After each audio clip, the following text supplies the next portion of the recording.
Bienvenue dans la rubrique Chrono-CAC. Nous sommes avec Xavier Fesneau, associé chez Interactive Trading, pour cette chronique. Xavier Fesneau, bonjour. Bonjour Fabienne. Ravi de vous retrouver. Alors quand même quelques incertitudes, hein. Le marché semblait invincible jusqu'à présent. Le CAC flirtait avec ses plus hauts de l'année. On pensait que les arbres allaient monter jusqu'au ciel.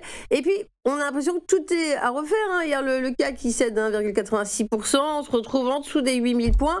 Est-ce qu'aujourd'hui, Xavier, la psychologie des investisseurs serait pas en train de changer ?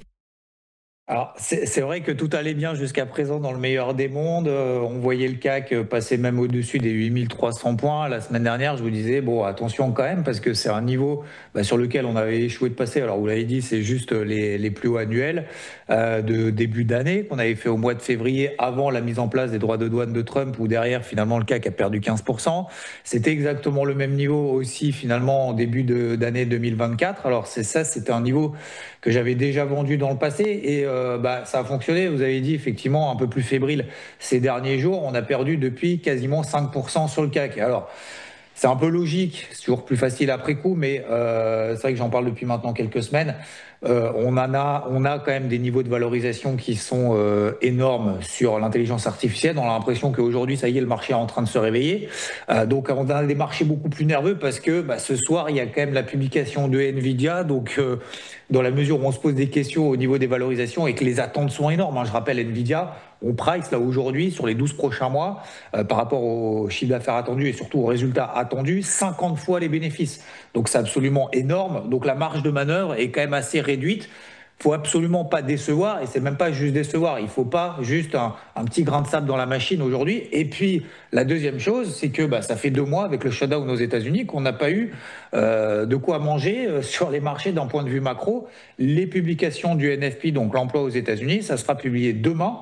Et il y a beaucoup d'attentes parce que ça fait 2 mois qu'on n'a pas de chiffres et les 2 mois passés, c'était justement catastrophique, permettant à la Réserve fédérale américaine de baisser ses taux d'intérêt. Donc aujourd'hui même, vis-à-vis de la dernière réunion de la Fed qui aura lieu le 10 décembre, donc la dernière réunion de l'année, on a en termes de probabilité 50-50 entre une baisse des taux et un statu quo. Donc ça montre que le marché est forcément nerveux aux États-Unis et ça impacte aussi bien entendu les marchés européens. Et encore, le CAC, franchement, ça va parce que si on regarde nos homologues en Allemagne, donc au travers de l'indice DAX, on est déjà sur les plus bas depuis le mois de mai.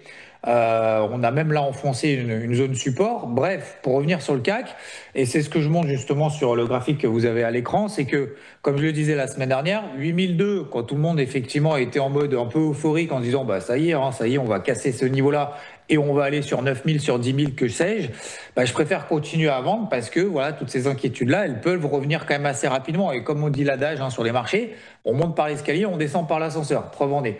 Donc oui, pour le moment, je garde toujours ma belle casquette rouge, bien évidemment, et d'autant plus aujourd'hui, on a perdu 5% depuis. Alors, il y a un premier objectif qui a été fait, c'était autour des 7950 points, donc on est en train de le tester ce matin. On voit que le CAC, là, il y a un petit rouge, moins 0,08, donc c'est pas grand-chose.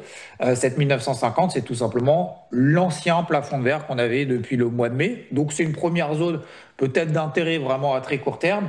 Mais d'ici ce soir et d'ici même, je dirais, d'ici la fin de la semaine, avec demain encore le NFP, les marchés risquent d'être encore nerveux. Alors, pour répondre à votre question, est-ce que le marché est en train de changer de psychologie ?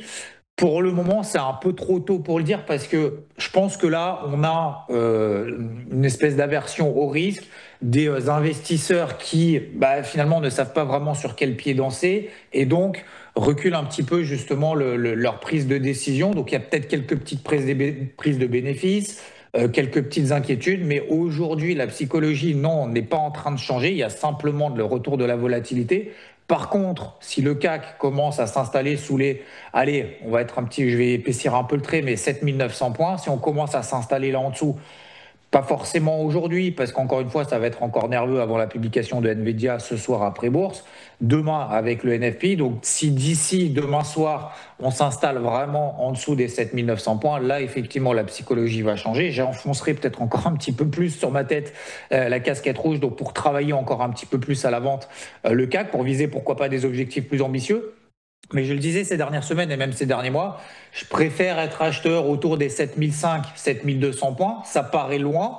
Et sauf que il y a 3 mois, avec tous les problèmes politiques, etc., et économiques qu'on avait notamment en France, à 7007, on pouvait se dire aller à 8002, c'est impossible. Preuve en est, on y est allé. Donc voilà, je pense qu'il faut être peut-être un petit peu plus attentif à très court terme, vraiment être très rigoureux sur des prises de position vraiment très courtes et sur des optiques un petit peu plus longues. Non, aujourd'hui, la psychologie n'a pas forcément changé. C'est juste qu'on a eu peut-être un excès haussier, on est peut-être en train de faire un excès baissier et préparer surtout ces zones d'intervention à l'avance parce que il y a une semaine à 8002.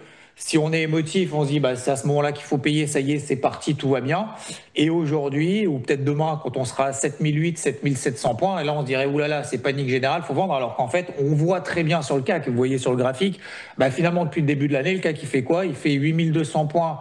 7005, bon, on a eu un petit excès baissier avec les droits de douane aux États-Unis, etc., donc qui a été rapidement corrigé, mais globalement, on est dans un méga range. Donc ça, c'est super important de préparer ces zones à l'avance.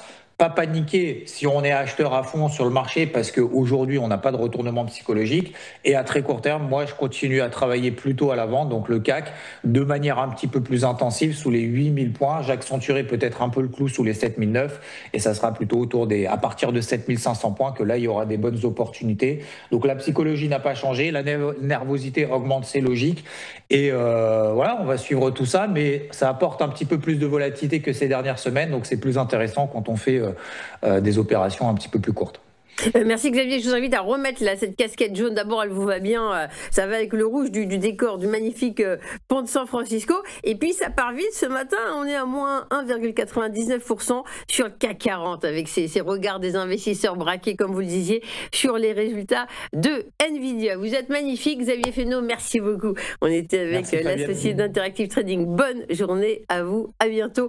Et puis on va passer maintenant à la rubrique tout simplement des market movers. Restez avec nous.